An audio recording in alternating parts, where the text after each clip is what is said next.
Assalamualaikum warahmatullahi wabarakatuh. Izin memperkenalkan diri, saya M. Faisal David Nabila dari gelombang 1 angkatan 5 kelompok 3.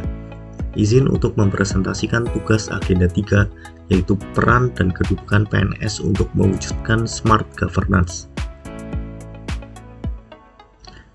Manajemen ASN. Manajemen ASN sendiri adalah pengelolaan aparatur sipil negara untuk menghasilkan pegawai yang profesional, berintegritas, netral dari intervensi politik, bebas dari praktik KKN, memiliki nilai dasar dan etika profesi. Kedudukan ASN berdasarkan Undang-Undang Nomor 20 Tahun 2023, ASN terdiri dari pegawai negeri sipil dan pegawai pemerintah dengan perjanjian kerja.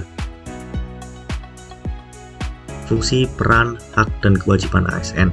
Fungsi ASN sebagai pertama, pelaksana kebijakan publik, kedua, pelayan publik, ketiga, perekat dan pemersatu bangsa. Peran ASN sebagai pertama, perencana, kedua, pelaksana, ketiga, pengawas penyelenggaraan pemerintah dan pembangunan. ASN wajib mengutamakan kepentingan publik di atas kepentingan pribadi atau golongan. Hak ASN sebagai hak PNS, gaji, tunjangan, fasilitas, cuti, jaminan pensiun, perlindungan, dan pengembangan kompetensi. Hak P3K, gaji dan tunjangan, cuti, perlindungan, pengembangan kompetensi. Kewajiban ASN sebagai ASN wajib setia pada Pancasila dan Undang-Undang Dasar 1945, menjaga persatuan bangsa, taat peraturan, bekerja jujur dan bertanggung jawab, menjaga rahasia jabatan. Sistem merit dalam manajemen ASN. Definisinya adalah kebijakan dan manajemen ASN yang berdasarkan pada kualifikasi, kompetensi, dan kinerja secara adil dan wajar tanpa membedakan latar belakang politik, ras, warna kulit, agama, asal-usul, jenis kelamin, status pernikahan, umur, atau kondisi kecacatan. Manfaat: menjamin keadilan dan memberikan ruang keterbukaan dalam perjalanan karir seorang pegawai. Tujuan sistem merit yang pertama, mewujudkan ASN profesional, kedua, menjamin objektivitas, ketiga, menciptakan keadilan karir, dan terakhir adalah meningkatkan kinerja organisasi. Penerapan sistem merit. Sistem merit diterapkan pada seluruh aspek manajemen ASN, meliputi perencanaan kebutuhan pegawai, rekrutmen, penempatan, promosi, mutasi, penilaian kinerja, pengembangan kompetensi, penghargaan, dan disiplin. Lembaga Pengawas Sistem Merit (KASN), Komisi Aparatur Sipil Negara, bertugas mengawasi penerapan sistem merit. Kemenpan RB, mengawasi kebijakan manajemen ASN. Mekanisme pengelolaan ASN, yaitu yang pertama, penyusunan dan penetapan kebutuhan, kedua, pengadaan, ketiga, pangkat dan jabatan, keempat, pengembangan karir dan pola karir, kelima, pemberhentian, keenam, promosi dan mutasi, ketujuh, penilai kinerja, kedelapan, penggajian, tunjangan, penghargaan, dan disiplin. Smart ASN, latar belakangnya adalah mendadak digital. Pandemi COVID-19 memaksa peralihan aktivitas dari luring ke daring secara revolusioner. Selain itu, visi Presiden pembangunan SDM menjadi visi utama untuk percepatan transformasi digital Indonesia. Ketiga, kondisi Indonesia. Scoreboard digital kompetitif ranking Indonesia berada di urutan 56 dari 62 negara, yang berarti daya saingnya rendah. Yang terakhir adalah ancaman digital. Rendahnya literasi digital memicu penyebaran hoax, hate speech, penipuan, hingga radikalisme. Profil Smart ASN. Definisi Smart ASN, pegawai dengan profil kompetensi, kinerja, dan profesionalisme tinggi yang mampu beradaptasi secara responsif terhadap perubahan dan perkembangan teknologi untuk mendukung terwujudnya smart governance. 8 karakter utama Smart ASN. Yang pertama, integritas, 2 nasionalisme, 3 profesionalisme, 4 wawasan global, 5 IT dan bahasa asing, 6 hospitality, 7 networking, dan 8 entrepreneurship. Literasi digital. yaitu kemampuan untuk mengakses, mengelola, memahami, mengintegrasikan, mengkomunikasikan, dan menciptakan informasi secara aman dan tepat melalui teknologi. Terdapat 4 pilar literasi digital. Pertama, etika digital. Kedua, budaya digital. Ketiga, keamanan digital. Dan keempat, kecakapan digital.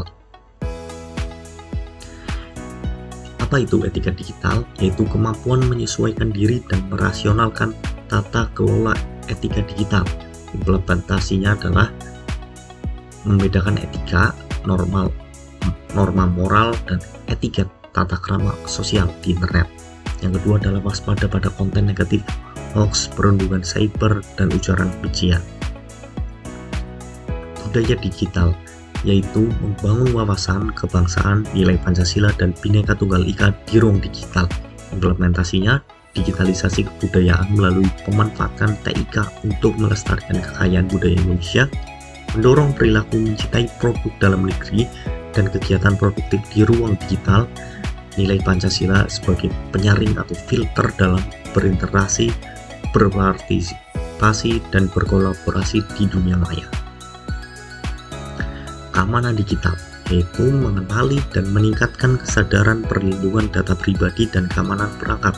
Implementasinya adalah proteksi perangkat, yaitu menggunakan kata sandi, fingerprint, dan fitur proteksi perangkat keras lainnya. Data pribadi, memahami jenis data pribadi dan resiko kebocorannya, serta langkah mencegahnya.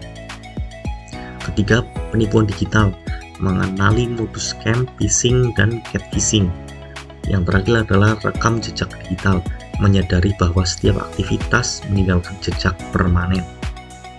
Dan pilar yang terakhir adalah kecakapan digital. Definisi kecakapan digital adalah mengetahui dan menggunakan perangkat keras atau lunak TIK serta sistem operasi digital.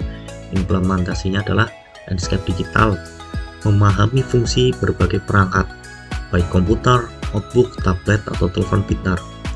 Transaksi digital, bijak dalam menggunakan dompet digital, marketplace, dan mengamankan transaksi elektronik. Hak dan tanggung jawab di dunia digital. 7. Hak dasar Council of Europe. Yang pertama, akses internet tanpa diskriminasi. Kedua, kebebasan berekspresi dan informasi. Ketiga, kebebasan berkumpul dan berpartisipasi. Keempat, perlindungan privasi dan data pribadi. Kelima, hak atas pendidikan dan literasi digital. 6 adalah perlindungan kelompok rentan anak atau anak. 7, hak mendapatkan bantuan atas pelanggaran hak. 8 prinsip praktik digital atau tanggung jawab. Yang pertama, menyediakan lingkungan daring yang aman. Kedua, menjaga kesehatan dan keselamatan kerja digital. Ketiga adalah memenuhi tanggung jawab etik dan hukum UU ITE. Keempat adalah menjamin sistem dan konten digital yang inklusif, mudah diakses.